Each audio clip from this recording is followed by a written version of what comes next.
Hey everybody, it's Travis Vanden Jagershouse, and we're going to be continuing our online learning training series. In this series, we're talking about the philosophy of foundational training. I previously talked about my golden rules, and I briefly discussed my 4 stages of learning and passing, and now I'm going to go in a little bit more depth about what those stages are. Now, to kind of correlate to things on how people learn, the first stage is preschool kindergarten. Now, as adults, we can kind of look back and understand the learning process we have achieved in our life. Preschool and kindergarten is set up to be fun and engaging.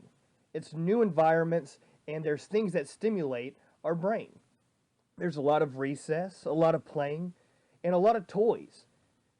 Now, as children, we think of them as toys, but a lot of these toys were actually learning tools. We get books, but there's a lot of pictures with just very few words. And eventually we start correlating these words with those pictures. Now, what they do is they give us a foundation of learning. They're teaching us how to learn to learn. So that way they give us something to build upon. We have to learn our alphabet to learn how to read. We have to learn how to print before we learn how to write cursive. And that's what our first stage is pre-learning, where we are teaching the dog how to learn. Usually with puppies in this phase, I will start introducing them to a lot of things, such as collars, leashes, drag lines, birds, gunshots, whatever there is. I will start socializing them because I want them to be stimulated mentally. I want them to see the tools that will have an importance in later stages. So that way, whenever they start working on certain things, it's not that much of a shock to them. Let's take a look at bird dogs, for instance. Eventually, we're going to have to put them on the conditioning table. Now, this could be a very uncomfortable activity for the dog if it doesn't understand what the table is. We're expecting the dog to sit on the table, to stand on the table, to be attached by its collar to a cord. Now, if the dog is months and months old and has never been introduced to this, it could be quite a shock to the dog. It could be uncomfortable. It could be confusing. But since we start with the pre-learning phase, we'll put the puppy on the table. We'll play with the puppy while it's on the table. That way, when it ages and it sees the table, it says, I've been here before. It's a fun place. It's a fun place to be, and we can start advancing its training. After pre-first, we go into elementary school. This is when the recess times start getting dwindled down. We no longer get nap time. Our snack time start to dwindle, and we start taking formal training seriously. Things are still fun. We're still not held to a high level of accountability. But we are now learning. And that's what we do in our learning phase. In the learning phase, this is where we take the skills that we introduced the dog to previously and start incorporating them into more of a routine. With routine and consistency, that's how we create habits and behaviors. This is the phase that we will do a lot of luring in, which I'll get into in a later video. But now we will start physically manipulating the dog into positions such as sits and downs. We will start luring the dog to us with toys and treats, things like that. But no verbal cues whatsoever. It is all muscle memory. Once we graduate from elementary school, we go to middle school. Now, middle school, we are kind of up in the ante a little bit. Now we start facing real reprimands.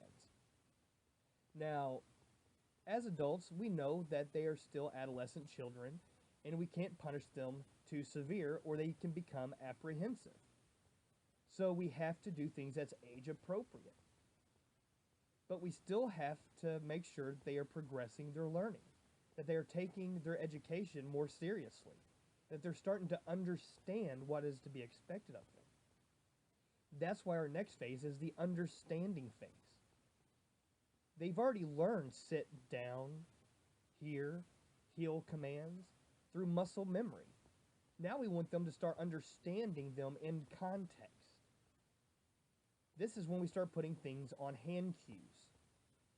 Dogs are physical creatures. They learn through body language and not verbal language. So when they understand through body manipulation what is to be expected, we'll start putting it on physical cue. I give them a hand signal.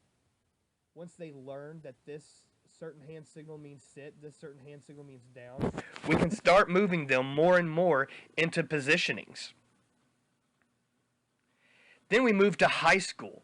Now, high school is usually where I spend a lot of time in detention because I was being disobedient. I knew I was being disobedient. It's just that having fun and being disobedient was a lot more rewarding than sitting in class and paying attention because I didn't value the education I was getting. And that's what we are going to do in our conditioning stage. At this point, we know the dog understands fully what is to be expected. We know when we give the hand signals, it knows what to do. At this stage, we are going to condition the dog to obey every time. And this is the first time, the first stage, we will start putting it on verbal cues. We will start saying sit with the hand signal. And eventually, the dog will tie the hand signal with the verbal cue and will understand what the verbal cue is. We say sit, the dog sits. We say sit, the dog doesn't sit. Now we can condition the responses necessary to make sure that that dog is going to sit every time that we say sit. And then there's a final stage, that's the fifth stage, but that's more for college grads here. That's when dogs actually have work to do. Whether it be a bird dog, a scent detection dog, a tracking dog. Once it graduates high school and it is obedient, and it understands the learning process, and it understands the work that's needed, I'll start assigning jobs for the dog. And then we can start working on our job training. So that is the four primary phases of learning, and I'll take individual videos for each learning process as we go along in this, but it's very important for you to understand that this correlates to how humans learn. Make things fun and exciting for the dog. Once they get addicted to learning because it's fun and exciting and engaging, we can start sneaking in a little bit more structure. And then once they start kind of fitting that mold, we can kind of form them more and more as they age and as they progress in training until they are a mature adult dog or a mature dog that understands and values the education that we're giving it.